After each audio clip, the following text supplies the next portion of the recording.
E Yeshua disse que ele ressuscitaria depois de 3 dias.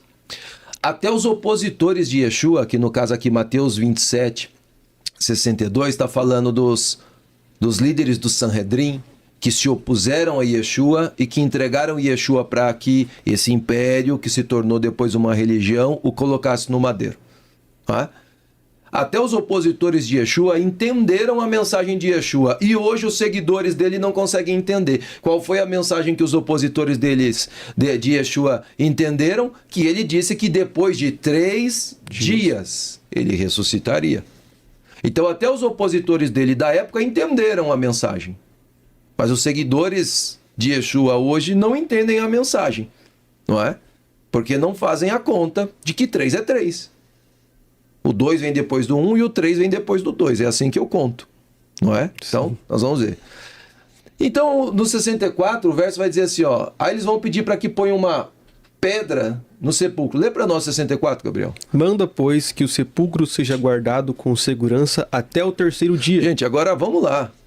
Tá claro demais aqui. Até o 3º dia. Então, do dia que eles estão pedindo, eles estão dizendo, ó, do dia que ele foi colocado no sepulcro, precisa contar quantos dias, Gabriel? 3 dias. 3 dias. Os opositores de Yeshua sabiam disso. Se eles guardassem um sepulcro só um dia ia resolver? Não. Só 2 dias? Não. Quantos dias eles queriam guardar o sepulcro? 3 dias. 3 dias. Porque o Mashiach profetizou que ressuscitaria no 3º dia. Esse é o grande ponto, não é? E aí, então eles vão colocar lá, vão selar a pedra, né? Vão colocar uma espécie de argamassa na pedra para selar a pedra. É isso que vai acontecer. Agora, o próximo slide, coloca para nós aqui a produção, por favor. Ok. Qual que é o grande ponto? Quando as pessoas vão ler essa tradução sincera, e eu estou aqui usando, como eu disse, João Ferreira de Almeida, fiel. Essa tradução que eu estou usando. Tradução sincera, não é? Então, você tem erros essa tradução? Tem alguns erros, com toda certeza, não é? Mas dá para você fazer uma tradução sincera. Porque a tradução sincera é você ter o desejo de conhecer a verdade. E você não ficar apegado a dogmas e a doutrinas religiosas. Qual que é o grande ponto aqui? 3 dias e 3 noites. Coloca para nós a tela aqui, para todos verem. O grande problema é a questão do termo sábado. Qual que é o grande problema? O termo sábado. A nossa Bíblia em português verte sábado para o português de um termo grego que é chamado Shabbaton. E aqui eu coloquei em azul tanto a escrita grega quanto o transliterado para que você possa acompanhar. Esse termo grego tem o seu equivalente no hebraico Shabbat ou Shavat, tá? Dependendo de como aparece na palavra, é Shabbat ou Shabbat. Ok? Esse termo hebraico, comumente atribuído ao repouso do 7º dia da semana, também, preste atenção, também se refere a um feriado religioso anual. Esse é o ponto que as pessoas não sabem, tá?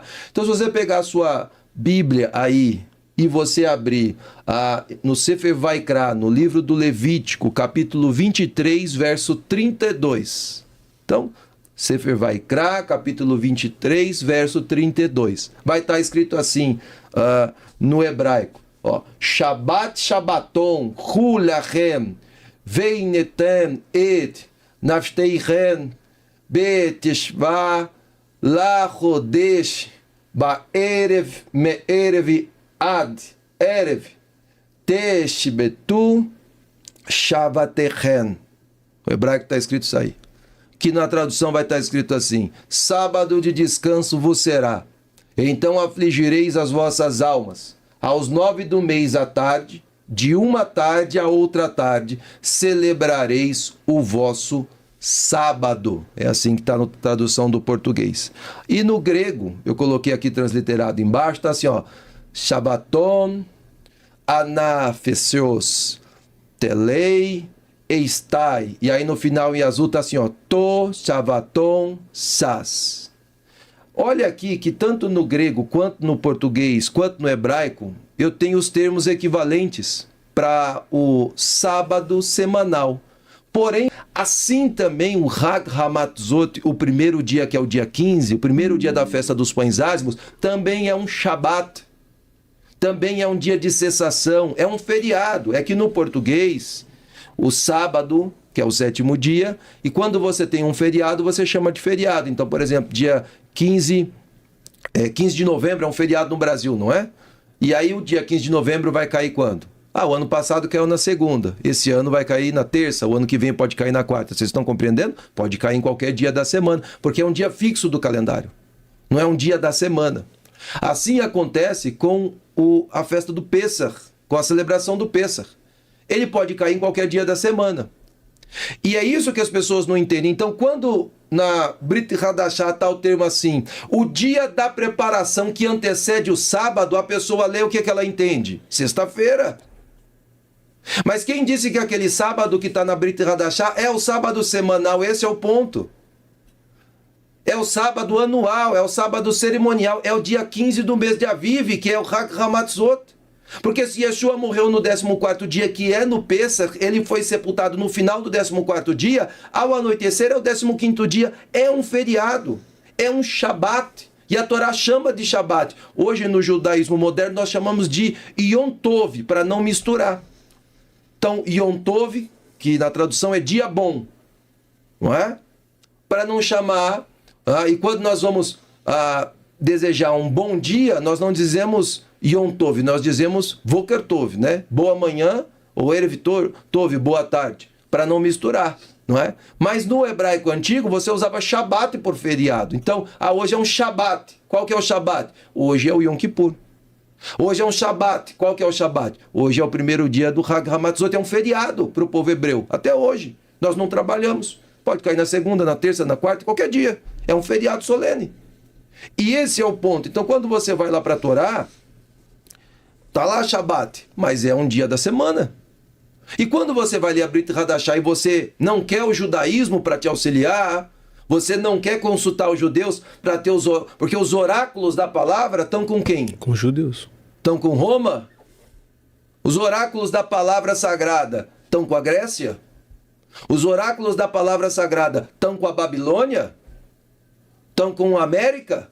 Os oráculos da palavra sagrada estão com quem? Com o povo judeu. A Kadosh Baruch Hu escolheu o povo judeu e deu ao povo judeu os oráculos da palavra. Deles, nosso, são as promessas, o culto, o serviço, o Mashiach. E agora nós vamos então para o próximo slide. E aqui eu coloquei, para vocês entenderem, aqui um exemplo de como as pessoas acham que foi o episódio, né? Então elas colocam aí, vocês estão vendo na tela, né? Em cima aí tá Yom Shishi, que seria sexta-feira, que é o dia 14 de Abib. Isso aqui tá errado, tá, gente? É só como as pessoas acham que foi. Elas acham que foi assim. Então no dia 14, que é uma sexta-feira, acontece tudo isso aí que eu coloquei. No dia 15, que é o Shabat, não acontece nada, não é? E aí no final do Shabat, que aí tá lá no cantinho, né? Que o primeiro dia da semana lá eu coloquei como domingo, Yom Rishon, que é o primeiro dia, que é o dia 17 de Abib, aí as pessoas acham que ali acontece a ressurreição. Então esse é o calendário.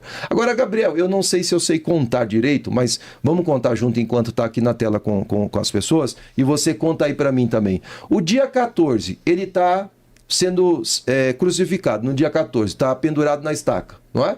No dia 14. Ele vai ser tirado depois das 15 horas. E aí vão correr para colocar ele na sepultura no finalzinho da sexta-feira. Aí ele foi sepultado no finalzinho da sexta-feira. No primeiro dia da semana, que é o domingo, de madrugada, ele já não está mais dentro da sepultura. E isso o texto bíblico deixa claro, vocês vão ler o texto comigo. Agora eu faço uma pergunta. Como é que conta 3 dias e 3 noites aí, que eu não consegui até agora? Eu também não. Eu não consegui. Aí as pessoas vão vir com aqueles argumentos falaciosos, não é? Pode voltar a câmera aqui para mim. Vão com aqueles argumentos falaciosos. Quais são os argumentos que eles vão? É que um pedacinho do dia conta como um dia inteiro. Por favor. Por favor. Se você se você for trabalhar e trabalhar só 1 hora das 8 horas de trabalho, conta como um dia inteiro de trabalho? Eu queria usar essa matemática para o trabalho. Trabalhar 1 hora e ganhar pelo dia todo. Não. 3 dias são 3 dias, 3 noites são 3 noites. Quem determinou o relógio foi a Kadosh Baruch Hu. Ele disse que o dia tem esse período e a noite tem esse período. Agora então, para você entender que isso aqui está errado, eu vou para uma próxima imagem de como foi realmente pelo texto bíblico, não é? Então, aqui eu estou colocando para vocês o mês inteiro. Então, vocês estão vendo todo o mês aí, tá? Nesse calendário. Então, o mês hebraico, no ano que Yeshua foi crucificado, ele começou em uma quinta-feira. E óbvio que o nosso mês começa com a lua nova. Então, na noite de quarta-feira foi Rosh Chodesh. E a Kadosh Baruch Hu que determinou esse calendário, não somos nós. O calendário hebreu começa com a lua nova.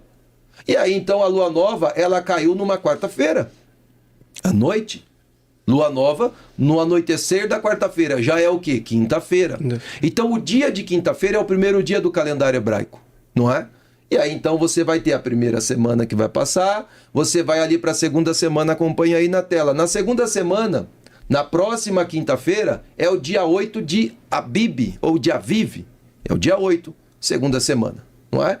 E aí você passa essa semana, você vai para a terceira semana. Quem estuda conosco na plataforma do QIFI, no curso Hatshuvah, sabe, não é? Esse calendário aqui, nós ensinamos lá na plataforma. Quem não estuda vai aprender agora, mas quem estuda conhece esse calendário. E sabe que toda a festa de Hag HaMatzot, ela sempre cai em qual fase da lua? Lua cheia, não é? Então, olha o que vai acontecer aqui na terceira semana, que é a que nos interessa. No dia 13 de Abib, na terça-feira à noite, Yeshua vai antecipar o jantar com seus discípulos. Por quê? Porque ele não poderia fazer o jantar na noite da celebração, porque ele estaria morto na noite. Então ele antecipa a ceia com seus discípulos para um dia antes. Então quando é que ele faz? Na noite, no anoitecer do dia 13, que é uma terça-feira. Que no calendário hebraico já vai ser quarta-feira ou dia 14. Tá? Então ele vai fazer. No dia 14, que é uma quarta-feira, tá? Que é um Yom Rivi'i no hebraico, é o dia que ele vai ser julgado de madrugada, vai ser entregue para ser pendurado no madeiro e vai ficar no madeiro até as 15 horas da tarde. Vai ser removido no final da quarta-feira, sepultado. O dia 15, que é uma quinta-feira, é um Shabat. Então, o dia 14 é o dia da preparação. Por que é o dia da preparação? É o dia da preparação para o Shabat cerimonial anual, que é o primeiro dia dos pães ázimos. Por que é o dia da preparação, Gabriel? Porque o dia antes desse Shabat é o dia onde os cordeiros são mortos. É o dia onde nós preparamos o Pêssach. Por isso que é conhecido como o dia da preparação. Preparação para quê? Para celebrar esse dia sagrado, que é o Pêssach e o Hag HaMatzot. E aí você tem na sexta-feira, que é o dia 16 de Abib, e o dia 17 de Abib vai ser um Shabat. Mas agora eu vou colocar a próxima imagem para vocês verem. E aí vocês acompanham na tela.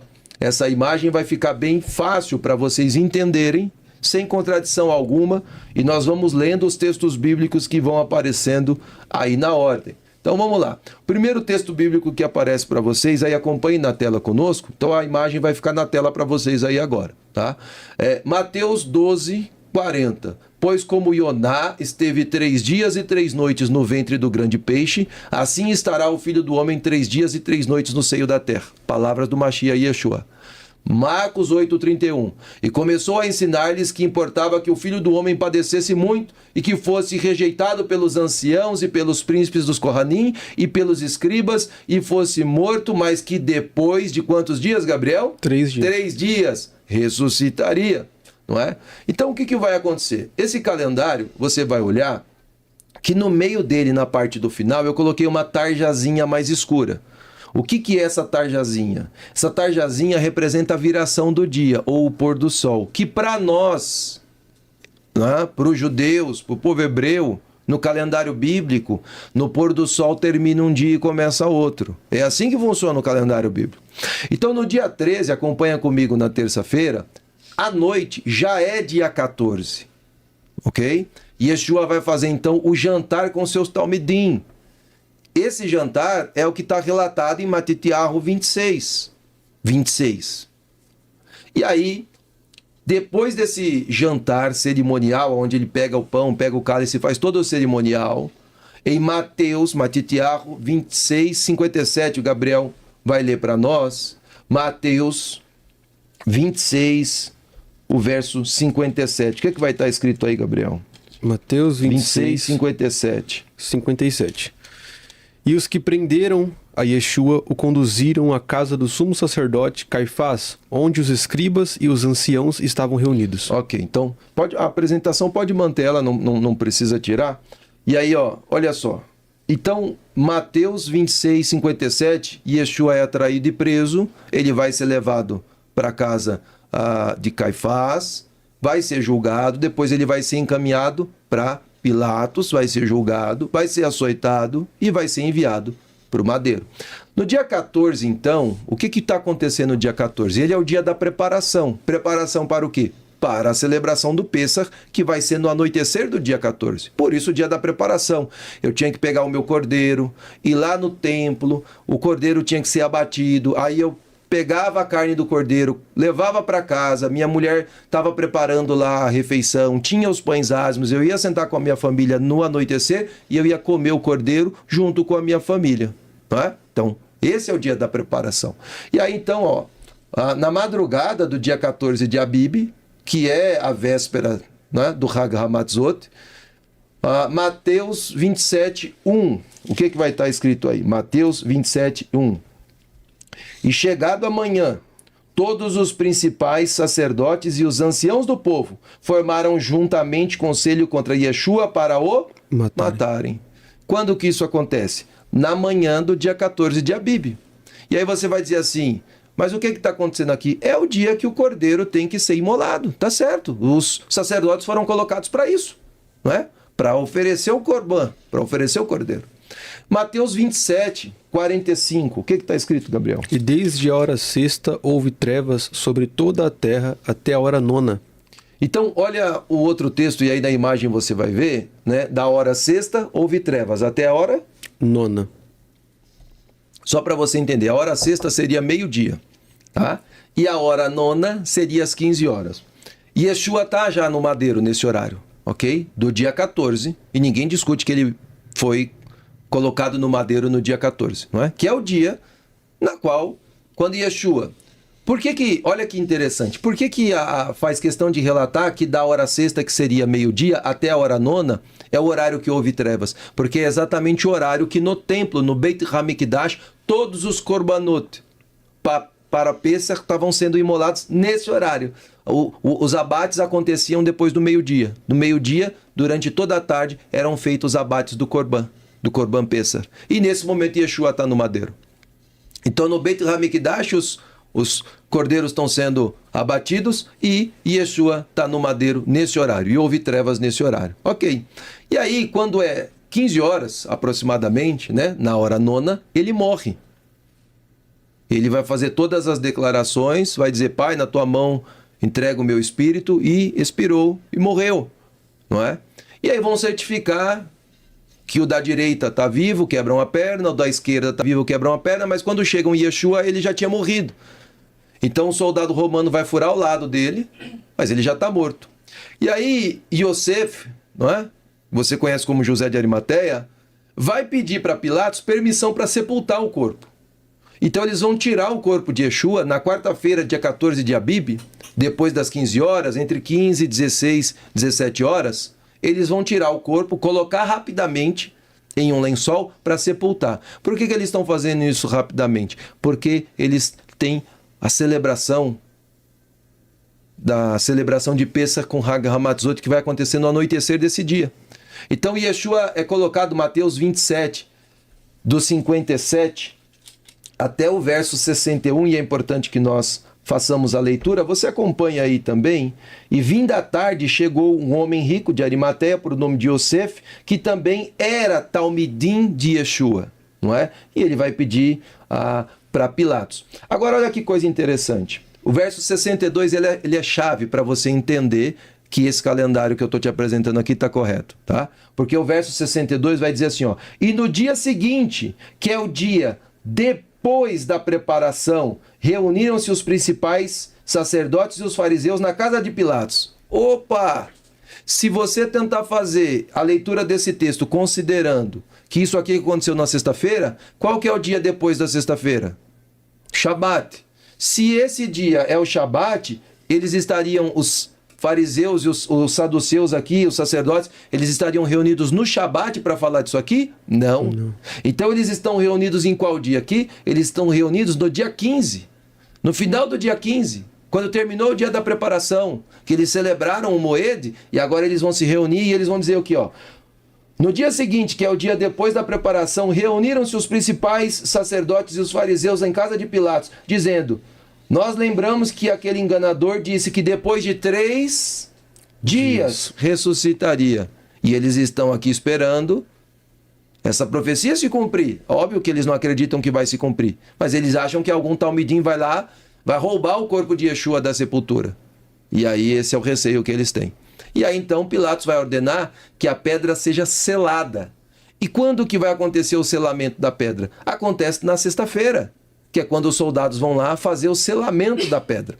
E agora você precisa entender o seguinte: Mateus 27, do 62 ao 65, vai dar um texto-chave. E aqui para nós é o término do Shabat anual, é o término do Shabat anual, que já é o dia 16 do mês de Abib. E está escrito assim em Mateus 27, 62 ao 65. Aí nós fizemos aqui a leitura do sepulcro sendo selado. E aí em Marcos 16, o verso 1, vai estar escrito assim, presta atenção: e passado o Shabat, Maria de Magdala, ou Miriam de Magdala, e Miriam, a mãe de Jacó, e Shlomit, compraram aromas para irem ungí-lo. Agora eu pergunto, se fosse nessa conta aí da sexta-feira, quando é que essas mulheres foram fazer isso aqui? No domingo? Mas no domingo já estava tudo certo lá. E depois de elas terem comprado as especiarias, o texto diz que elas repousaram no Shabat conforme o mandamento. Então elas compraram antes do Shabat. Mas o texto está dizendo aqui, passado o Shabat, Marcos 16, leia aí comigo. Passado o Shabat, elas foram comprar especiarias. Ponto final. O verso 2 é depois do Shabat semanal. E no primeiro dia da semana, aí elas foram na sepultura. E aí aqui você vai começar a entender. Então, no gráfico que nós fizemos, está aí na tela para você de novo, Marcos 16, 1, elas compraram as especiarias depois do Shabat, não é? E Lucas 23, o verso...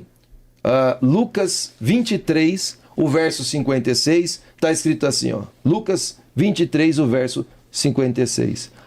O 54, né? E este era o dia da preparação e amanhecia o Shabat. E aí as pessoas, quando leem isso aqui, o que elas pensam? Que era o sábado semanal. Nós estamos falando do sábado anual, que era o dia dos pães ázimos, né? Que é o dia 15, que é numa quinta-feira. E as mulheres que tinham vindo com ele da Galileia seguiram e viram o sepulcro como foi posto o corpo. E voltando elas, prepararam especiarias e unguento, e no Shabat repousaram conforme o mandamento. Qual é o Shabat? É o Shabat semanal. Então é assim, só para você entender. Elas vão olhar onde é a sepultura, veem que é a sepultura, é o dia da preparação, elas esperam o dia da preparação, é sexta-feira, que é um dia normal, nós chamamos de Hol HaMoed, que é um dia intermediário das festas, compram as especiarias, aí elas repousam no Shabat, sexta-feira à noite já começa o Shabat semanal, e no término do Shabat semanal elas vão lá na sepultura. E deu 3 dias, só que elas vão ter uma surpresa. Então, qual é a surpresa que elas vão ter? Se você fizer a conta, agora está para você aí na tela, então você vai contar. Se Yeshua morre, não é? Nas 15 horas da quarta-feira. Conta aí agora comigo, vê se a conta bate. 15 horas da quarta-feira. 15 horas da quinta-feira. Deu um dia. 15 horas da quinta-feira para 15 horas da sexta-feira. 2 dias. Não é? É assim que conta, gente? Sim. 15 horas da sexta-feira para 15 horas do Shabat. Quantos dias deu? 3. Então a conta agora bate. Agora é 3 dias. Só que aí tem um ponto. Qual que é o ponto? A ressurreição não se dá no domingo. A ressurreição dá quando, gente? A ressurreição dá... Pode voltar agora para mim aqui a tela. A ressurreição dá quando? Num Shabat. E aí nós temos um grande problema para esse império que se tornou uma grande religião. Por quê? Porque o único apego que eles têm para mudar o sagrado dia de Shabat para o primeiro dia da semana como sendo o dia sagrado, qual é o argumento, o sofisma que eles utilizam? É que é o dia da ressurreição. Então, se a ressurreição não acontece num domingo, cai por terra esse dogma, não é? Desse império que se tornou uma religião, cai por terra. Porque Yeshua, o Senhor do Shabat, ressuscita no final do Shabat. E aí, obviamente, que nós temos aqui uma série, não é? Uma série de revelações nessa ressurreição acontecendo depois das 15 horas do Shabat. Aí você vai dizer assim, não, Rabi, mas espera aí. Mateus 28:1, o senhor já leu? As pessoas, às vezes, elas entram lá no meu perfil e elas nos têm por uma pessoa que não lê, não é? Que não estuda. Coloca um versículo lá recortado de uma tradução mal feita, sem conhecer cultura, e faz uma doutrina. E ela coloca a esperança de salvação dela em um versículo, sem entender o versículo, sem entender o contexto. Então vamos lá, Mateus 28, verso 1. Vamos lá, Gabriel. E no fim do Shabat, quando já despontava o primeiro dia da semana... Agora eu sei que Shabat é esse. Que Shabat é esse? No fim do Shabat. Quando já despontava o primeiro dia da semana. Agora eu vou perguntar para você, qualquer judeu do mundo, quando eu disser assim, no fim do Shabat, quando desponta o primeiro dia da semana, quando que isso acontece? Quando, gente? Meia-noite? É isso? Quando que acontece? No pôr do sol do sábado. Já é o primeiro dia da semana para nós. Então, terminou o Shabat. Elas, vou usar uma linguagem judaica aqui, fizeram a separação, né? Se despediram do dia sagrado. Foram lá, pegaram as especiarias, os unguento, e falaram, vamos lá, ungir o corpo do mestre. Quando que é isso? É no que você conhece como sábado à noite. Então, sábado, 9 horas da noite, 10 horas da noite, é nesse horário que elas estão indo. Então diz assim, no fim do Shabat, quando despontava o primeiro dia da semana, Miriam de Magdala e a outra Miriam foram ver o sepulcro. Quando elas chegaram, preste atenção, Shabat terminou. Eis que a pedra havia sido removida. Eis que houve um grande terremoto, porque um Melech de Hashem, um anjo de Hashem, desceu do céu e chegou removendo a pedra da porta e sentou-se sobre ela. E aí elas vão entrar. Só que quando elas entram, o que elas vão encontrar lá dentro, Gabriel? Essa imagem que eu coloquei aqui para vocês. A sepultura estava vazia. Não é? A sepultura estava vazia. Então houveram 2 terremotos. O primeiro terremoto, olhe para mim, está no texto bíblico. O primeiro terremoto é quando ele morre. O segundo terremoto é quando a sepultura ali é aberta. É tirada a pedra. Então você tem ali o segundo terremoto. Agora, olha que coisa interessante. No verso 6, escute o que o anjo está falando. Olha o que o anjo está falando. O anjo diz assim, ei, ele não está aqui, porque já ressuscitou como havia dito. Venha e veja o lugar aonde o Senhor estava. Ele não está mais. Então, olha como fica simples quando a gente conhece o calendário, quando a gente conhece as festas, quando a gente conhece... Não tem contradição alguma. Agora, é óbvio que se você pegar um texto, lá em Marcos diz no domingo, lá em Lucas diz no domingo. Escuta, domingo nem existe quando a Bíblia foi escrita. Então, se está escrito domingo na sua Bíblia, é porque o tradutor quis colocar o nome domingo. Porque nos textos gregos está assim, no final do Shabat. Aí o tradutor coloca o quê? Domingo. Aí a pessoa entende o quê? O dia. Não é? E aonde acontece a confusão. Então, tá aqui para vocês. Não é? Então, Yeshua, ele é colocado no madeiro no dia 14 do mês de Abib, numa quarta-feira. Ele é sepultado no entardecer da quarta-feira, já começando a quinta-feira. Fica 3 dias e 3 noites, como foi o que ele disse, 3 dias e 3 noites. Depois você pode contar aí. Você pega essa imagem e conta. Vai dar 3 dias e 3 noites exatos, sem tirar e sem pôr. E a profecia se cumpre. E Yeshua ressuscita dentre os mortos, cumprindo mais uma solenidade. Qual é a solenidade que ele cumpre agora, Gabriel? Ele vai cumprir as primícias, Bikurim, que são as 3 festas que nós temos nessa semana. Pesach, Matzah e Bikurim. E o que consiste a primícia? Não é? É a primeira parte da colheita que é apresentada diante de Akadosh Baruch Hu. E aí Mashiach, quando está ressurreto, e aí ele se apresenta para Miriam, ela diz assim, mestre, diz, não me detenha, porque eu ainda preciso me apresentar para o Pai como a primícia daquilo que foi colhido. sendo ele a primícia dos que dormem e o primeiro a ressuscitar, o primeiro a ter ressuscitado dentre os mortos, agora, se apresentando diante de Akadosh Baruch Hu, a oferta é aceita. E sabe o que é que acontece? Pela emuná que nós temos nele, nós temos direito também.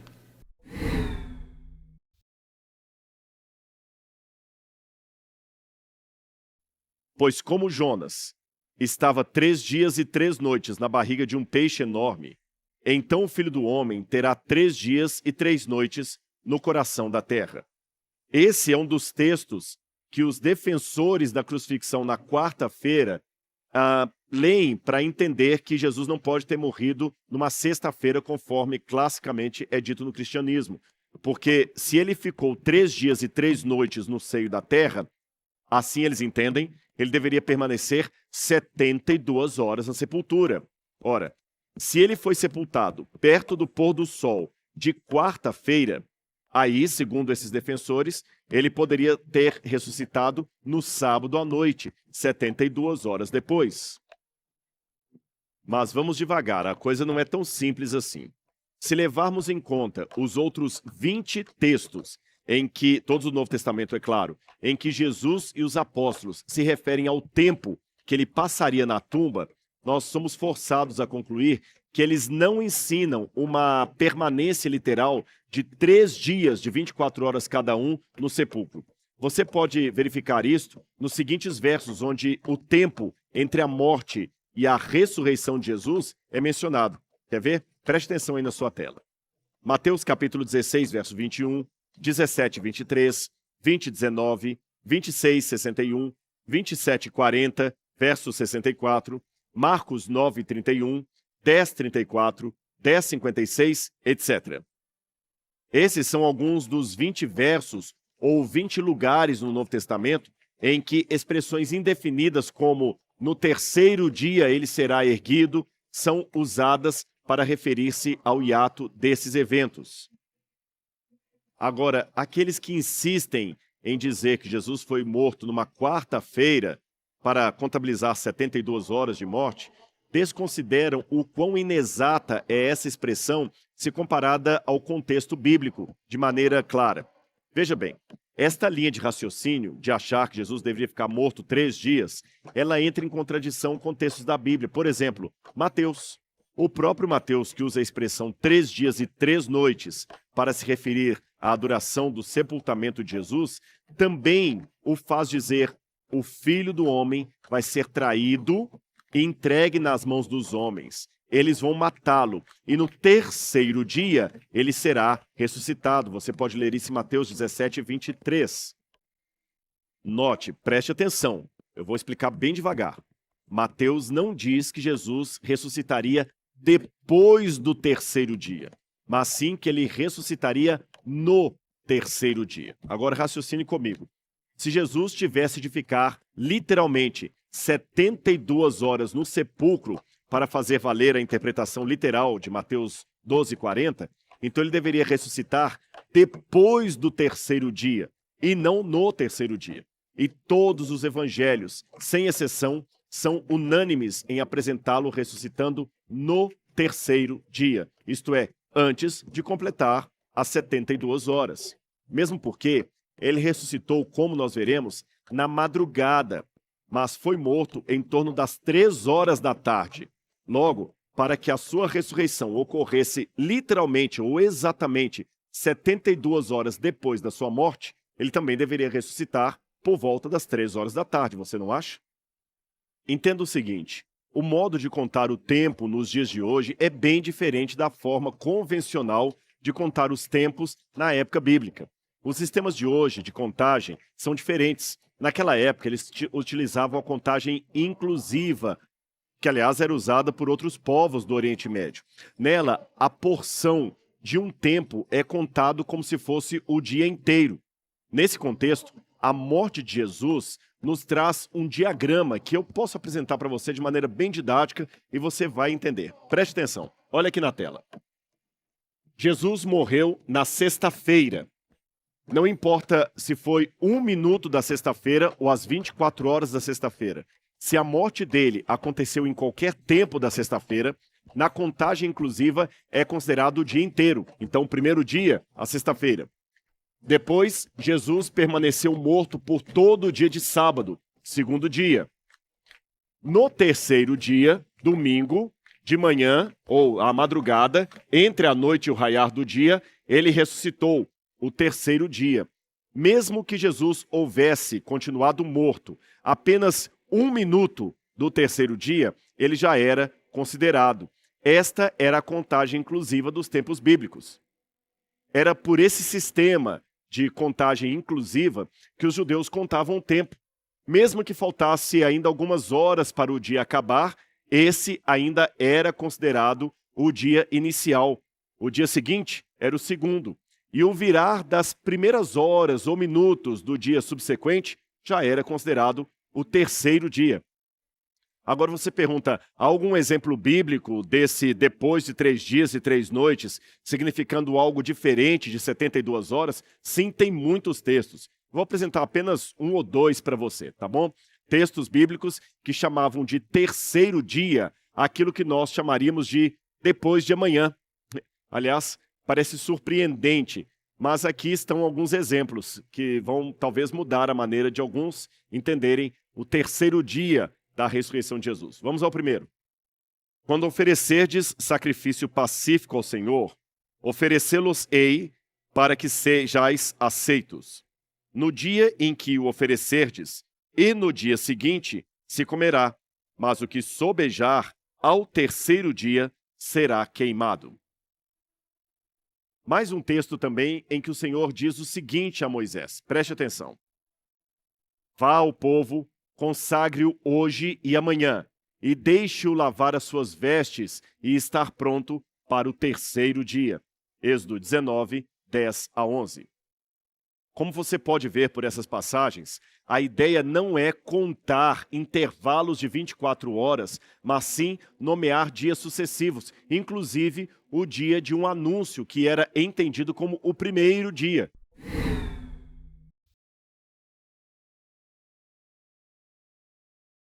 No dia 14, o cordeiro era sacrificado. Nós vamos ler outros textos que deixam isso bem claro.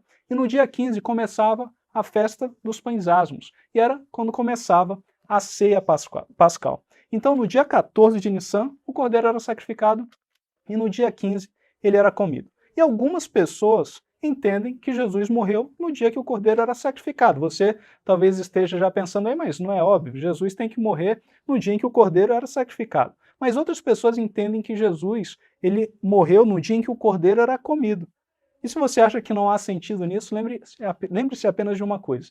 Jesus comeu ou não comeu a Páscoa? Ele come a Páscoa naquela noite, e naquele mesmo dia, ou seja, antes de passar o pôr do sol, foi o dia que ele morreu. Então, Jesus, se ele comeu a Páscoa, se ele comeu a Páscoa no dia em que a Páscoa deveria ser comida, ele comeu a Páscoa no dia 15. Então, se ele comeu a Páscoa no dia 15, ele não poderia ter morrido no dia anterior. Então, veja só, como eu falei, muitas pessoas defendem que Jesus morreu no dia 14 de Nissan.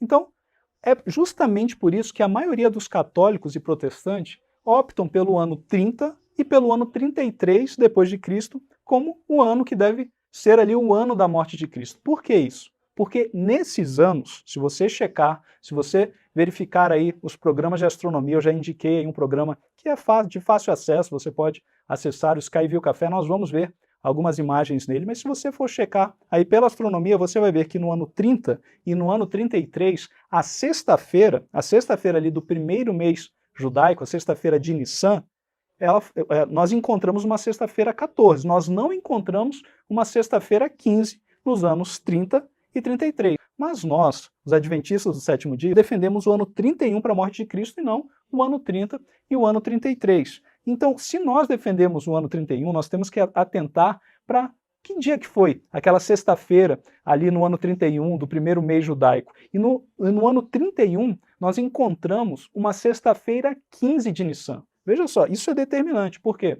Porque não faz sentido você defender o ano 31 para a morte de Cristo e que Cristo morreu no dia 14, no dia em que o cordeiro era sacrificado. Primeiro você precisa entender como determinar o início de um mês. A primeira coisa é saber quando é o dia 1, o dia 1º. Por quê? Ora, se você sabe quando foi o dia 1º, é só você contar, é você ir contando, você vai saber ali quando que é o dia 15 naquele mês, quando que foi o dia 15 de Nissan no ano 31. E como que você define, então, qual que é o primeiro dia do mês? Quando inicia o mês? Bem, você precisa, como eu falei, num calendário lunisolar, é um calendário que está atento ao ciclo da Lua, e os meses começam com o aparecimento daquele primeiro filete da Lua no céu, que nós chamamos de primeiro crescente. Eu coloquei aí uma imagem para você entender. Então, essa imagem que você está vendo aí na sua tela, o primeiro crescente. Quando esse primeiro crescente, esse primeiro filete aí da Lua era visto no céu, isso indicava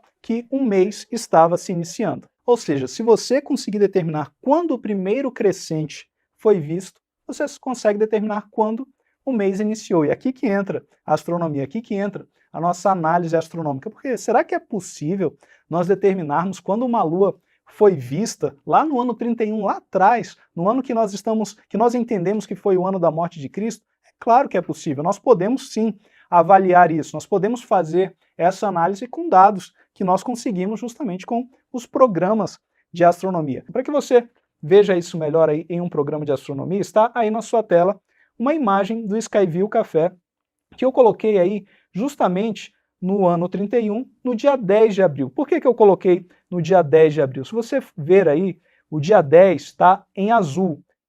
Ele está em azul porque eu estou destacando o dia 10, porque esse é o momento em que nós vemos a lua nova astronômica, aquela lua nova que não pode ser vista no Sol. Então, quando eu estou falando aqui em lua nova, eu estou falando da lua nova astronômica. Eu estou comentando isso porque às vezes nós falamos de lua nova para aquela primeira lua que é vista. Às vezes essa expressão é usada, mas a lua nova astronômica não é aquela lua nova que é o primeiro crescente, que às vezes nós falamos, costumamos às vezes falar, nós encontramos aí no texto bíblico de uma lua nova a outra lua nova. Ali a referência é o primeiro crescente, aquela primeira lua que é vista. Eu estou falando aqui da lua nova astronômica, a lua que não pode ser vista. Então a primeira lua que a gente teria que avaliar é a primeira lua após a lua nova astronômica. Depois do dia 10 é a lua do dia 11. Agora, se o mês tivesse iniciado com essa lua do dia 11, a sexta-feira ela não seria nem 14 e nem 15 de Nissan. Seria uma sexta-feira 16 de Nissan. Ela não está dentro aqui da nossa discussão, mas eu vou mostrar como ela fica no gráfico. Mas a nossa discussão, essa discussão 14 ou 15 de Nissan, para o dia da morte de Jesus, ela está relacionada às outras luas, a lua do dia 12 ou a lua do dia 13. Se o mês começar no dia 12, é só você fazer as contas. Veja aí, coloquei novamente a imagem para você. Você vê aí a lua que começa e você começa a contar 1, 2, seguindo aí nos dias. Então, se ela começar no dia 12, a sexta-feira vai ser uma sexta-feira 15 de Nissan. Agora, se ela começar em uma lua mais tardia, no dia 13, aí sim, nós teríamos no ano 31 uma sexta-feira 14 de Nissan. E por que eu digo que nós não... no ano 31, por que eu digo que a sexta-feira não foi uma sexta-feira 14 de Nissan? Veja só a lua do dia 12. A lua do dia 12 já era uma lua velha, já era uma lua muito alta, que certamente teria que começar aquele mês. Como que eu sei disso? Eu vou aí e faço essa análise. No próprio Skyview Café, você consegue fazer essa análise. Ali embaixo estão as informações da lua, tem a informação do azimuth, da altitude. Eu só destaquei aí a altitude para ficar mais fácil para você. Então veja, aí no dia 12, a lua já era uma lua muito alta, ela já tinha 22 graus, é uma lua muito tardia. Então se você avaliar aí nos registros de meses que se iniciaram com determinadas luas, você vai encontrar registros que justificam uma lua que começou com essa altitude, uma lua mais tardia.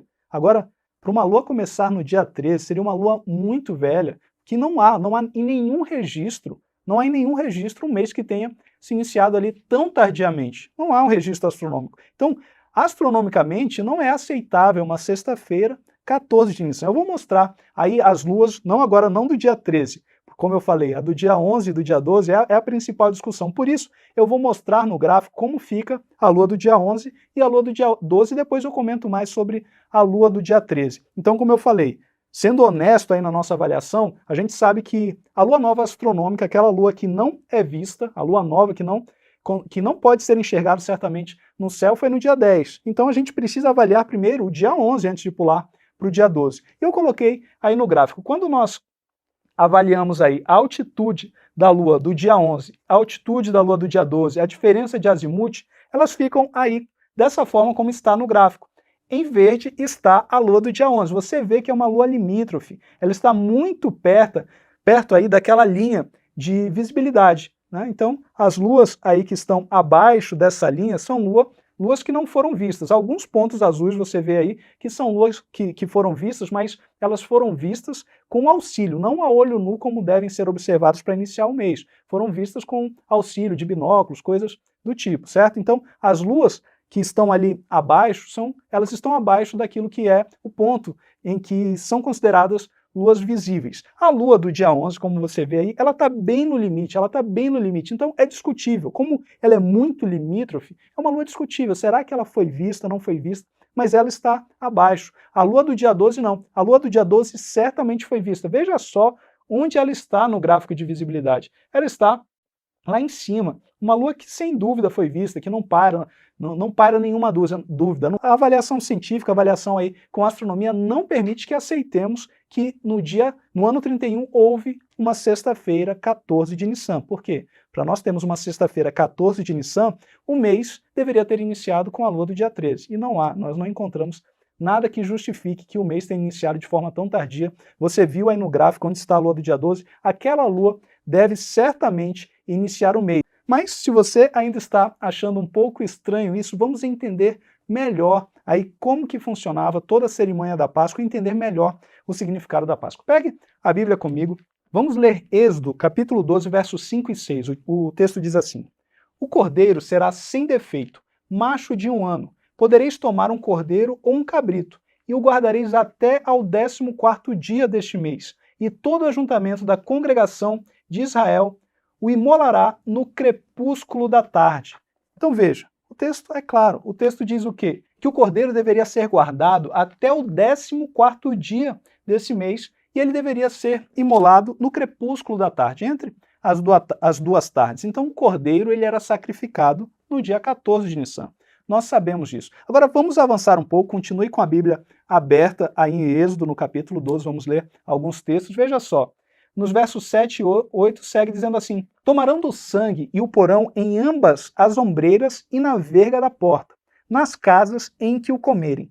Naquela noite comerão a carne assada no fogo, com pães asmos e ervas amargas a comerão. Então veja, agora já é na noite, após o pôr do sol. Após o pôr do sol, o que eles deveriam fazer? O texto diz aí que deveríamos tomar o sangue e colocar nas ombreiras da porta. Você se lembra desse episódio que é descrito aqui em Êxodo? O que deveria ser feito? O cordeiro era sacrificado no dia 14 e no dia 15 era o dia da ceia. E aquela ceia, aquela primeira Páscoa foi como? Você deveria passar o sangue ali nas ombreiras, nos umbrais ali da porta e depois comer aquela carne assada. Ali era a ceia pascual. E você se lembra?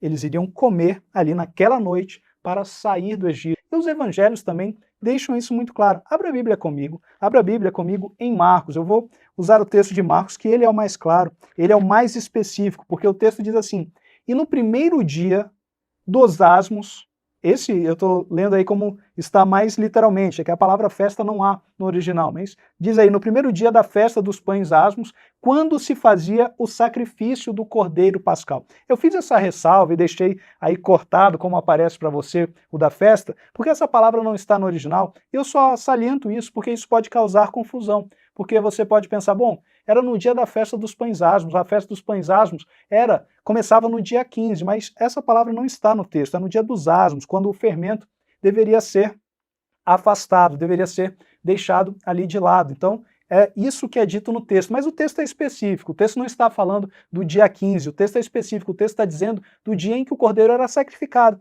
E você sabe que dia é esse, o dia 14, veja só, seguindo a leitura, quando se fazia o sacrifício do cordeiro pascal. Então o texto bíblico é explícito também. Aqui está falando do momento em que o cordeiro era sacrificado. Estamos onde? No dia que o cordeiro era sacrificado, no dia 14. Vamos seguir a leitura. Disseram-lhe seus discípulos: onde queres que vamos fazer os preparativos para comeres a Páscoa? Então veja, segundo o que nós lemos aqui, no dia 14, os discípulos questionam onde que nós devemos fazer aí os preparativos para comer a Páscoa. Dia 14, o texto é explícito dizendo que era no dia em que o cordeiro era sacrificado. Então estamos no dia 14. Vamos seguir a leitura. Ali no verso 17 diz, ao cair da tarde, ou seja, ao cair da tarde vai mudar o dia, vai vir o pôr do sol, vai chegar o dia de comer o cordeiro, vai chegar o dia 15. Nós estávamos no dia 14 e o texto narra, ao cair da tarde, vai haver uma mudança de dia. Quem não está familiarizado, você deve se lembrar que o dia na Bíblia muda de pôr do sol a pôr do sol. Então, ao cair da tarde, vai se iniciar o outro dia. E aí é dito, foi com os 12. Quando estavam à mesa e comiam, disse Jesus, em verdade vos digo que um dentre vós que come comigo me trairá. Então veja, o texto é muito claro. Ao cair da tarde, nós estávamos no dia 14 e agora chega o dia em que a Páscoa era comida. Nós sabemos, Jesus comeu a Páscoa. Está aí a narração que depois do dia em que a Páscoa era sacrificado, caiu a tarde e Jesus foi para a ceia com os 12, naquela noite ali em que Jesus fez aquela ceia com os seus discípulos. Estamos no dia 15. Talvez você ainda esteja incomodado. Talvez você ainda esteja pensando aí, mas isso ficou um pouco estranho para mim. Eu sempre pensei que Jesus ele deveria morrer no dia em que o cordeiro era sacrificado. Eu não estou entendendo isso. Cristo ele não é o cordeiro da Páscoa. É claro que Cristo ele representa aquele que, na verdade, o cordeiro da Páscoa também representava Cristo. Então o cordeiro era morto no dia 14. Isso quer dizer que Jesus deveria morrer no dia 14? Não. Nós temos que seguir a narrativa bíblica. A narrativa bíblica diz que ele comeu a ceia. Mas esse seu incômodo ele não tem motivo. Por quê? Porque se você pensar, todos aqueles cordeiros representavam a Cristo. Aqueles cordeiros do sacrifício diário representavam a Cristo. Como que Cristo ia morrer no dia em que todos aqueles cordeiros eram mortos? Se você pensar aí, no dia da expiação, grande cordeiro do dia da expiação, um dia importantíssimo. Só que quando que foi o dia da expiação? O dia 10 do 7º mês judaico. Jesus morreu no dia 10 do 7º mês judaico? Não. Então, por mais que todos aqueles cordeiros representassem a Cristo, cada festa tinha sua simbologia e cada festa apontava ali para algo. E não necessariamente Cristo tinha que morrer no dia em que aqueles cordeiros ali eram mortos. Você precisa compreender o real significado da Páscoa. Qual que era o grande dia da festa? Você vai entender agora que o grande dia, o dia mais importante, não era o dia em que o cordeiro era morto, mas era justamente no dia em que o cordeiro era comido. Você se lembra disso? No dia que o cordeiro era morto, eles continuaram no Egito. Não houve libertação, eles continuaram ali. Eles foram libertos, aquela ceia que eles comeram apressadamente ali, aquele sangue que estava ali os protegendo, isso acontece no dia 15. É o dia 15 que traz libertação. Esse é o grande dia da festa da Páscoa, porque foi no dia 15 que eles saíram do Egito. Então, não há libertação no dia 14. A libertação que Cristo traz também para a nossa vida, ela também ocorreu no dia 15. No dia 14 não ocorreu libertação, é no dia 15 que os israelitas saem ali do Egito. A Páscoa, ela significa o quê? Justamente passar por cima. Esse é o significado da palavra Páscoa, que você encontra também no hebraico. Isso você vê até em outras línguas, né? Mesmo no inglês talvez fique mais fácil de você perceber. Ali está o quê? Passover, que significa justamente isso, passar por cima. Agora, por que a Páscoa significa passar por cima? Porque viria ali o anjo destruidor, queria matar todos os primogênitos do Egito. Agora, onde tivesse o sangue, nos locais em que tivesse o sangue do Cordeiro Pascal, ele deveria o quê? Passar por cima e não trazer morte ali para aqueles locais. Esse é o significado da Páscoa. Isso aconteceu que dia? No dia 15. Esse é o grande significado. Esse é o grande dia da Páscoa, é o dia da libertação, é o dia em que o anjo destruidor passou por cima da casa dos israelitas e destruiu os primogênitos, matou ali todos os primogênitos do Egito. Vamos ler Êxodo no capítulo 11, versículo 1. Abra aí a Bíblia comigo, o texto diz assim: Disse o Senhor a Moisés, ainda mais uma praga trarei sobre Faraó e sobre o Egito, então vos deixará ir daqui. Quando vos deixar, é certo que vos expulsará totalmente. O que estava acontecendo? Você se lembra? Era o momento dos israelitas serem libertos do Egito, mas o faraó não queria deixar que eles fossem libertos e começaram a vir as pragas. A primeira, a segunda, a terceira, a nona praga, e faraó às vezes ele deixava, depois voltava atrás, ele não deixou que os israelitas fossem embora, fossem libertos. Mas agora vai vir a 10ª praga. E é a 10ª praga que acabamos de ler no texto, que é dito que eles seriam então finalmente libertos. Qual que é a 10ª praga? é a morte dos primogênitos. É aquela praga terrível e foi quando finalmente os israelitas foram libertos. Agora, para isso, para essa 10ª praga, Deus manda que os israelitas se preparem. Por quê? Porque haveria todo um ritual e toda uma comemoração. É aqui que vem a ordenança da Páscoa. Por quê? Porque eles deveriam se preparar, deveriam separar um cordeiro, deveriam matar um cordeiro e deveriam comer o cordeiro naquele dia em que iria ser morto todos os primogênitos do Egito, no dia da 10ª praga. É assim que vem aí, é assim que você entende o significado daquela primeira Páscoa. Leia comigo ainda o que está agora nos versículos 4 e 5 do capítulo 11. Moisés disse, assim diz o Senhor, cerca da meia-noite, grave aí esse horário, nós vamos voltar a ele depois, cerca da meia-noite passarei pelo meio do Egito, e todo primogênito da terra do Egito morrerá, desde o primogênito de Faraó, que se assenta no seu trono, até o primogênito da serva, que está junto a Mó, e todo primogênito dos animais. Então vejam, aqui na 10ª praga é dito que todos os primogênitos do Egito seriam mortos. E agora vem a preparação para esse grande evento. Continue lendo comigo agora o que está em Êxodo, no capítulo 12, versículo 3. Aqui é dito o dia em que o cordeiro deveria ser separado. É dito assim, falai a toda a congregação de Israel, dizendo, aos 10 deste mês, cada um tomará para si um cordeiro. Então veja, no dia 10, esse era o dia de separar o cordeiro. Deus anuncia a última praga e diz, olha, no dia 10 de Nissan, vocês devem separar um cordeiro. E para que vocês devem separar um cordeiro? Vamos seguir a leitura. Agora, no versos 5 e 6 de Êxodo 12 diz, o cordeiro que seria separado, ele deve ser sem defeito, macho de 1 ano. Podereis tomar um cordeiro ou um cabrito e o guardareis até quando? Até o 14º dia. Nós já lemos esse texto. É o texto que diz quando o cordeiro deveria ser sacrificado. Ele seria guardado até o 14º dia. Separado no dia 10, guardado até o dia 14. E então o texto diz assim, e todo o ajuntamento da congregação de Israel o imolará no crepúsculo da tarde. Então, o cordeiro deveria ser separado no dia 10, morto no dia 14. E o que aconteceria no dia 15? Como eu falei, agora sim vem a libertação. Então, eles comiam a Páscoa no mesmo dia em que eles passavam o sangue nos umbrais da porta. E vamos ver como que eles deviam comer a Páscoa. Leia agora comigo o verso 11, que diz assim, desta maneira o comereis, lombo cingido, sandálias nos pés e cajado na mão. Comê-lo-eis à pressa, é a Páscoa do Senhor. Então veja a sequência. O sangue era passado nos umbrais da porta, depois eles iam para a ceia. E eles deveriam comer como? Prontos, com pressa. Por quê? Porque eles logo em seguida já iriam sair do Egito. Eles iriam sair do Egito, grave bem isso, eles iriam sair do Egito no mesmo dia em que eles comiam a Páscoa. No mesmo dia, eles já iam sair do Egito. Agora no verso 12 diz, porque naquela noite, então naquela noite, na noite que eles iam comer a Páscoa, passarei pela terra do Egito e ferirei na terra do Egito todos os primogênitos. Então, nessa noite também, os primogênitos seriam feridos. É a 10ª praga. Você já guardou aí a sequência. O cordeiro morto no dia 14. Depois, à noite, eles iriam pegar o sangue, passar nos umbrais da porta. Naquela mesma noite, após o dia 14, no dia 15, eles iam comer a Páscoa.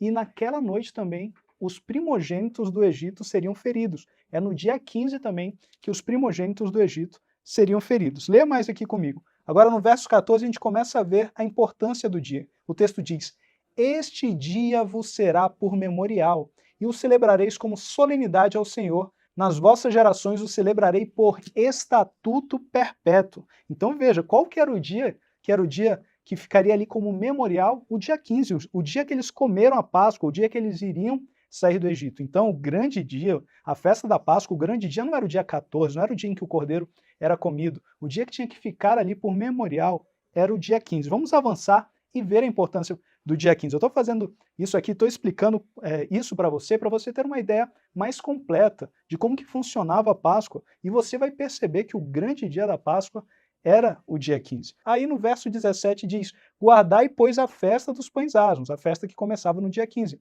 porque nesse mesmo dia tirei vossas hostes da terra do Egito. Então veja, esse era o dia que tinha que ser guardado. Por quê? Porque esse foi o dia da libertação. O dia 15 foi o dia que Israel saiu do Egito. Agora sim você conseguiu compreender melhor a importância do dia 15 e como que funcionava a festa da Páscoa. Leia comigo agora o verso 13, que diz, o sangue vos será por sinal nas casas em que estiveres. Quando eu vir o sangue, quando o sangue fosse visto ali na porta, diz o quê?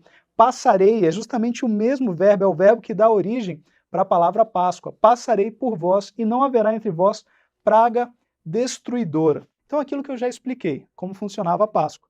O cordeiro era morto, passava o sangue, e o sangue, os locais em que o sangue estivesse nos umbrais da porta, o anjo iria passar por cima, justamente o que é o significado da palavra Páscoa, vem daí. O anjo iria passar por cima e não destruiria aquelas casas, mas iria destruir os primogênitos do Egito. Vamos seguir aqui na leitura. No verso 23 diz, porque o Senhor passará para ferir os egípcios. Veja só que aqui o verbo em português é o verbo passará, mas no hebraico é outro verbo, está aí na sua tela, não é o mesmo verbo do passará da Páscoa. Esse está lá embaixo, vamos seguir a leitura. Para ferir os egípcios, quando vir, porém, o sangue na verga da porta e em ambas ombreiras, passará, agora sim, é o verbo que deu origem à palavra Páscoa, passará o Senhor aquela porta e não permitirá ao destruidor que entre em vossas casas para vos ferir. Ok, isso aqui vocês já entenderam. Então vocês entenderam o significado da Páscoa, como que funcionava a festa, e que o grande dia era o dia da libertação, era o dia ali em que a 10ª praga viria, que os primogênitos do Egito seriam feridos e o povo de Israel seria liberto. Depois daquela praga, seria permitido que eles fossem embora do Egito. E como eu falei, uma coisa que você precisa gravar, precisa ficar claro. Qual que era o dia que eles comiam a Páscoa? No dia 14, o cordeiro era morto. À noite, ou seja, passou aí o pôr do sol, eles comiam a Páscoa no dia 15. E também a gente vê o quê? Que no mesmo dia em que eles comiam a Páscoa, eles já comiam prontos, era o dia que eles iriam sair ali do Egito. Vamos ver essa sequência. No verso 29 diz, aconteceu que à meia-noite, então houve a ceia ali da noite, e à meia-noite, como eu disse, grave, se lembre desse horário, eu já falei isso para vocês. Feriu o Senhor todos os primogênitos da terra do Egito, desde o primogênito de Faraó, que se assentava no seu trono, até o primogênito do cativo, que estava na enxovia, e todos os primogênitos dos animais. No verso 31, então, naquela mesma noite, Faraó chamou a Moisés e a Arão e lhes disse, levantai-vos, saí do meio do povo, tanto vós como os filhos de Israel, ide, servi ao Senhor como tendes dito. E olha no verso 33, ainda diz, os egípcios apertavam com o povo, apressando-se em lançá-los fora da terra, pois diziam, todos morreremos. Então veja o que aconteceu. Eles comeram ali a ceia, eles comeram, veio a destruição, passaram o sangue nos umbrais da porta e os primogênitos dos egípcios foram mortos. Aí sim, naquele dia, no dia 15, Faraó chega e fala, podem ir. E é interessante aí no verso 33 que diz que os egípcios estavam apertando com o povo, então naquela mesma noite eles já começaram a apressar o povo para lançá-los fora da terra. Então veja como isso foi uma sequência. Naquela mesma noite, eles comem ali a ceia da Páscoa, e naquela mesma noite os primogênitos são feridos e o povo de Israel sai ali do Egito naquela noite, no grande dia, no dia da libertação, no dia 15 de Nissan. Eu vou colocar aí na sua tela uma organização para que você fique com isso na mente. Está aí a sequência dos dias da Páscoa. No dia 10, como nós já lemos, o cordeiro deveria ser separado. No dia 14, o cordeiro era morto, e no dia 15, o cordeiro deveria ser comido. O dia 15 era o dia da ceia pascal. E eu quero mostrar para vocês ainda uma sequência de outros grandes eventos que ocorreram no dia 15 de Nissan. Como esse dia é importante e como ele é destacado na Bíblia. Você vai se impressionar de ver como esse dia é destacado ao longo de várias partes da Bíblia, vários eventos importantes. Vamos começar aqui vendo juntos. Abra comigo aí vamos ler o que está em Números 33:3. Aqui nós vimos que eles saíram de Ramsés no 15º dia do primeiro mês. E depois eles vão entrar na Terra Prometida que dia? Eles vão entrar justamente no dia 15. Então eles saem do Egito e eles iriam passar 40 anos no deserto. Esse período começou no dia 15. A gente vê em Números 33:3 que eles saíram no 15º dia. E a gente vai ver agora em Josué que eles entram na Terra Prometida também no dia 15. Abra comigo a Bíblia em Josué. A gente vai ver aqui. Primeiro vamos ler Josué 4:19, que diz o quê? Subiu, pois, do Jordão o povo, no dia 10 do primeiro mês. O que acontecia no dia 10? O dia 10 era o dia de separar o cordeiro. Começava a preparação para a Páscoa. E a Bíblia destaca aqui esse dia. É dito, no dia 10 do primeiro mês, acamparam-se em Gilgal, do lado oriente de Jericó. Então, no dia 10, eles acampam. E eles estavam se preparando agora para a Páscoa. Estavam se preparando para entrar na terra prometida. Em Josué 5, 10-11 diz: estando, pois, os filhos de Israel acampados em Gilgal, celebraram a Páscoa no dia 14. O que acontecia no dia 14? A morte do cordeiro. À tarde, nas campinas de Jericó.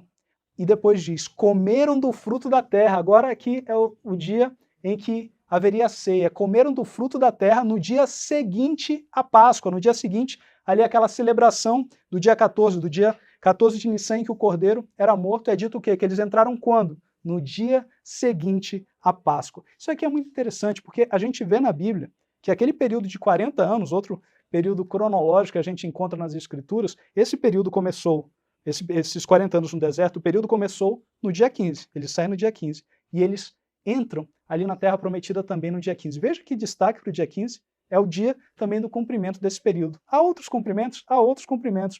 Vamos ler, vamos avançar juntos. Leia comigo agora o que está em Gênesis 15, 13. Aqui é dito para Abraão que a posteridade de Abraão seria peregrina em terra alheia e seria reduzida à escravidão e ficaria ali por 400 anos. Seriam 400 anos de peregrinação. E a gente sabe quando que isso terminou.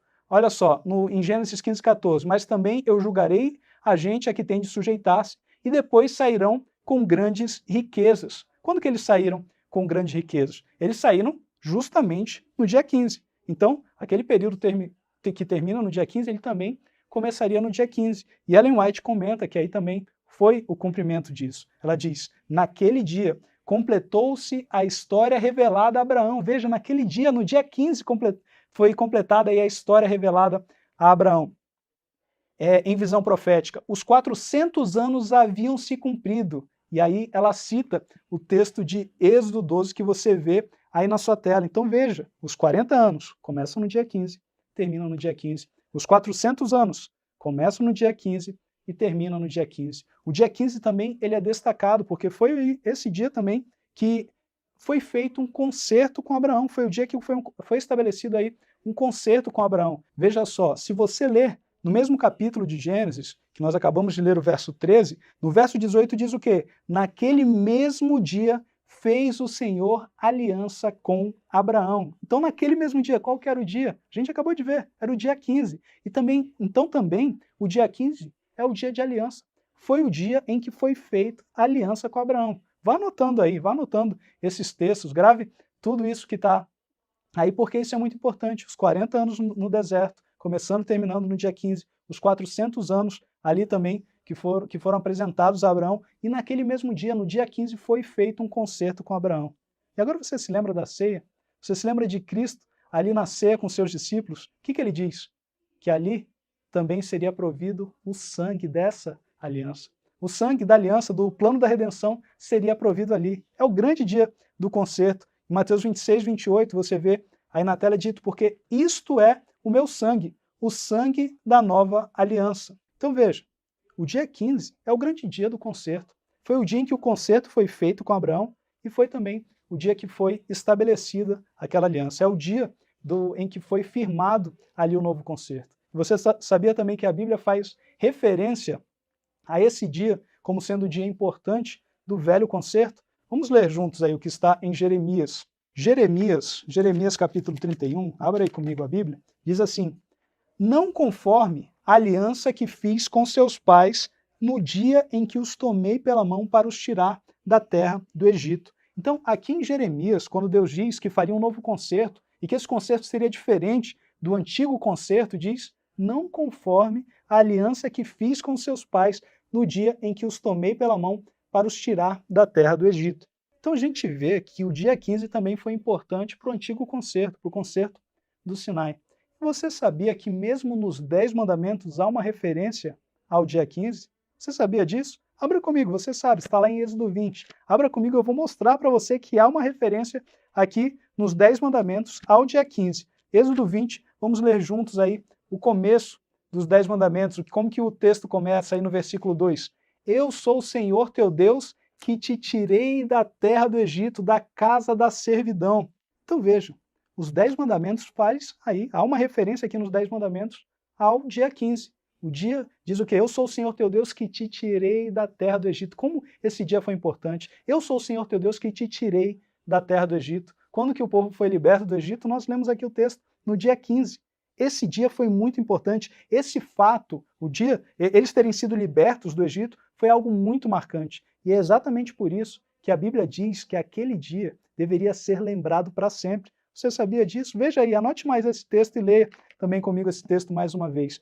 Aí em Deuteronômio agora, no capítulo 16, no versículo 3 diz assim: nela não comerás levedado 7 dias, nela comerás pães asmos, pão de aflição, porquanto apressadamente saíste da terra do Egito, para que te lembres todos os dias da tua vida, do dia em que saíste da terra do Egito. Veja só o que o texto diz, para que te lembres todos os dias da tua vida, do dia que saíste da terra do Egito, do dia 15. Você consegue perceber a ênfase que a Bíblia dá no dia 15? Então, não ache estranho que Cristo tenha morrido no dia 15. Esse era, na verdade, o grande dia da Páscoa. Cristo ele morreu naquele dia que há todas essas referências que lemos aqui, e também no dia que deveria ser lembrado todos os dias da vida. Aquele era o dia marcante, era o dia da libertação. Então veja aí quanto destaque a Bíblia dá aí para o dia 15. Coloquei aí alguns dos eventos que lembramos juntos para que você grave aí: os 40 anos no deserto, os 400 anos de peregrinação, o dia dos concertos, referência nos 10 mandamentos e também, claro, a morte de Cristo, que ocorreu no dia 15 de Nissan. Então agora que já vimos a importância do dia 15, eu quero que a gente avance. A gente viu esse cumprimento ali no final, viu toda a ênfase que a Bíblia dá a isso, mas eu quero que a gente avance aqui na Bíblia e a gente chegue no período da morte de Cristo. Cristo vai morrer no dia 15 de Nissan. Eu quero que você perceba que a tipologia cresce quando entendemos que Cristo morreu no dia 15 de Nissan. Você se lembra que dia que o cordeiro era separado? O cordeiro devia ser separado no dia 10 de Nissan. Veja comigo, então, agora o que está em Lucas, no capítulo 9, versículo 51, é dito que Cristo manifestou a intrépida resolução de ir para Jerusalém. E que dia foi esse? E foi no domingo. Foi no primeiro dia da semana que Jesus fez sua entrada triunfal em Jerusalém. Então veja, se Cristo ele morre, se a sexta-feira foi 15, quando que seria o domingo? O domingo seria justamente o dia 10 de Nissan. Se Cristo tivesse morrido no dia 14, a entrada triunfal ia ficar ali sem significado algum. Esse dia seria adiantado e ali o domingo não seria o dia da entrada triunfal. Mas quando Cristo, e já vimos aqui pelos textos bíblicos, que Cristo morreu no dia 15, e olha só que significado ganha agora a entrada triunfal. Cristo estava ali se separando como cordeiro. No dia 10, justamente no dia 10 de Nissan, em que o cordeiro devia ser separado, Cristo manifestou aquela decisão de ir para Jerusalém para se colocar ali como cordeiro para o holocausto. Cristo fez a preparação para aquela última ceia, foi um dia de preparação para a ceia. E no dia 15? O que acontece no dia 15? Você pode ainda estar pensando, mas o cordeiro morreu no dia 15, isso já foi explicado aqui. Mas agora você vai entender isso de uma forma mais ampla. O que estava se cumprindo ali no dia 15 de Nissan? Leia comigo o que está em Êxodo, no capítulo 12, versículo 29. Aconteceu que à meia-noite do dia 15, feriu o Senhor todos os primogênitos na terra do Egito. Você se lembra que eu falei para que você guardasse esse horário? Meia-noite do dia 15 de Nissan, os primogênitos do Egito são feridos. Houve grande choro ali. Aquele momento, 15 de Nissan, foi um momento de grande lamento no Egito. E também ali no dia 15 de Nissan, no Getsêmani, foi um momento de grande sofrimento. Você não pode se esquecer do que está escrito no livro de Zacarias. Zacarias, no capítulo 12, versículo 10, diz assim: e sobre a casa de Davi, e sobre os habitantes de Jerusalém derramarei o espírito da graça e de súplicas. Olharão para aquele a quem transpassaram. Pranteá-lo-ão como quem pranteia por um unigênito, e chorarão por ele como se chora amargamente pelo primogênito. Naquele momento, estava se cumprindo isso. Cristo também carrega esse símbolo. Cristo era o primogênito do Egito que estava sendo ferido. Isso pode parecer duro, doloroso, e é exatamente isso. Foi um momento de grande dor para Cristo, pois ele foi ferido para que nós pudéssemos ser libertos do pecado. Os primogênitos do Egito foram feridos e Israel ficou livre. Foi o dia da libertação. Naquele dia, Cristo estava carregando os nossos pecados. Ele era o ferido de Deus. Ele estava sendo ferido, recebendo os nossos pecados, para que eu e você tivéssemos a libertação. Esse é o grande significado do dia 15. No dia 15, Cristo ele não era mais o cordeiro sem defeito. Isso talvez choque você e é algo realmente chocante, porque no dia 15, Cristo era o maldito. A Bíblia diz que maldito todo aquele que for pendurado em um madeiro. E Cristo estava ali, Cristo era o maldito. Não era maldito porque Cristo era um pecador, não. Cristo era inocente. Cristo nunca cometeu nenhum pecado. Mas por causa do meu pecado, por causa do seu pecado, ele se torna maldito porque ele recebe justamente toda a pena daqueles pecados. Os nossos pecados são colocados em Cristo. Ele está ali no Getsemane em grande angústia. Ele está em grande angústia porque está experimentando a segunda morte para que nós fôssemos libertos. Ele está experimentando a separação do Pai, um momento de grande sofrimento. Ele sofre ali. Ele está suando sangue porque ele está sendo ferido. Assim como os primogênitos do Egito foram feridos, naquele momento Cristo é ferido para que alcançássemos a libertação. Naquele momento Cristo ele não era mais o cordeiro sem defeito, os nossos pecados estavam em Cristo. Olha que profundidade ganha o dia 15 de Nissan. É por isso que a gente vê que no Getsemane isso estava se cumprindo. Em Gálatas, no capítulo 3, versículo 13, diz: Cristo nos resgatou da maldição da lei, fazendo-se o quê? Fazendo-se ele próprio maldição em nosso lugar, porque está escrito: maldito todo aquele que for pendurado em madeiro. Naquele momento, Cristo era um maldito por causa de mim e por causa de você. E em Isaías, no capítulo 53, versículo 4 diz: certamente ele tomou sobre si as nossas enfermidades e as nossas dores levou sobre si, e nós o reputávamos por aflito, ferido de Deus e oprimido. Mas ele foi traspassado pelas nossas transgressões e moído pelas nossas iniquidades. O castigo que nos traz a paz estava sobre ele, e pelas suas pisaduras fomos sarados. Esse é o grande dia. O dia 15 de Nissan, que fechou aí todo o nosso entendimento sobre a cronologia, e não é qualquer cronologia, a cronologia do plano da redenção. Também é o grande dia. Cristo morre no dia 15 de Nissan, sendo ali um maldito. Ele se torna maldito para salvar a sua vida, para salvar a minha vida naquele momento. Cristo, ele é esmagado por causa dos meus pecados, ele é moído. Tudo aquilo que nós fizemos de errado foi pago naquele dia 15 de Nissan. O dia 15 de Nissan é o dia que Cristo sofreu a pena que eu deveria ter sofrido, a pena que você deveria ter sofrido. Naquele momento, o primogênito de Deus é morto para que você fosse para sempre liberto do Egito. Nunca mais olhe para trás, nunca mais olhe para o Egito, nunca mais olhe para a sua vida de pecado, porque justamente num dia com data marcada, no dia 15 de Nissan, o primogênito de Deus foi ferido para que você fosse para sempre liberto do pecado.